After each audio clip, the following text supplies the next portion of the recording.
Bone soup. Everyone across the land knew Finnegan had a ravenous appetite. Wherever he went, he always brought his eating stool, his eating spoon, and his enormous eating mouth. One Halloween, his travels took him through a barren land.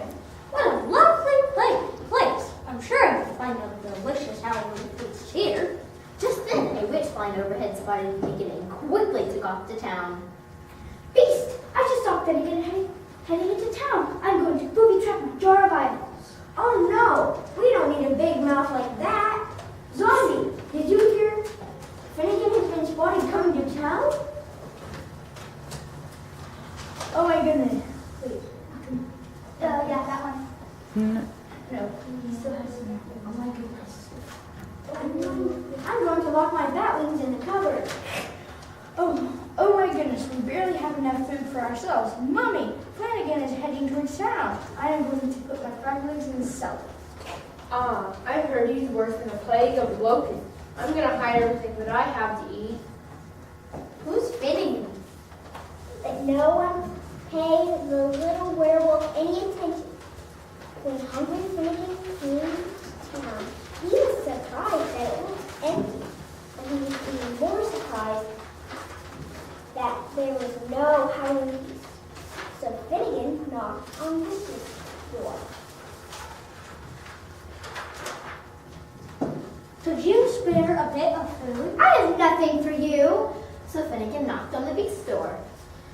Could you spare some wormy cheese and bread for a simple traveler? A simple traveler? I know who you are.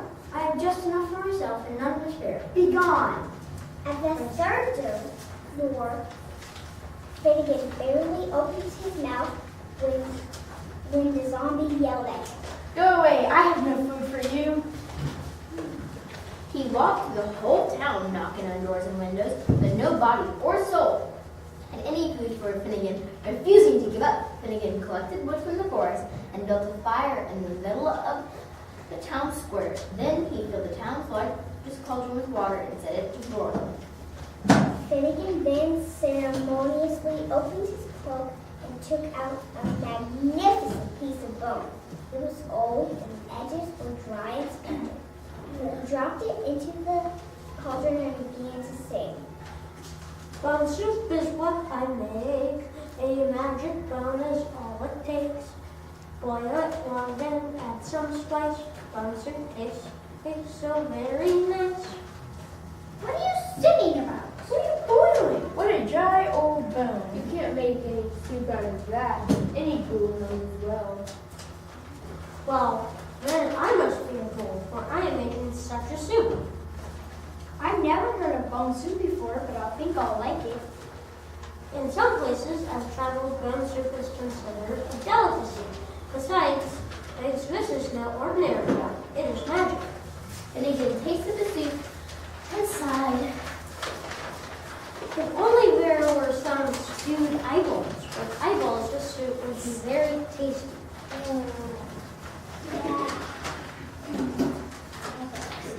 The witch has sharp nose. I know she does. Yes, I do. But they're important.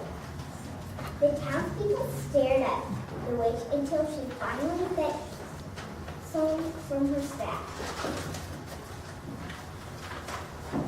The eyeballs were a fabulous addition to the soup, but soon Finnegan looked wistful. If only this had some fat ones. Can you imagine just what flavor they would add? So the beast fetched an entire box of that. And just as Finnegan had said, the flavor was wonderful. Now, if only we had frog legs, this soup would be fit for a king. The zombie has a cellar filled with those. Just ask them. Before Finnegan could ask, the zombie went to fetch as many frog legs as he could carry. The frog legs were stirred into the broth, and soon the cauldron was also bubbling with spider eggs, fried mouse jabbings, and toenail clippings, and dandelions. With the final dusting of slime, the soup is declared ready. Of course, this soup is wonderful alone, but it only takes only wormy cheese, bread, and company to make it a true Halloween feast. So bring your cheese, bread, and bowl so we can share the soup together. What a fabulous soup! Such a good flavor. Truly fit for a king. To think, it was all made from a magic bone. And so it was that Finnegan got his Halloween feast after all. In the final wave to the werewolf, Finnegan quickly left with his eating stool, his eating spoon, and his enormous smiling mouth. The end.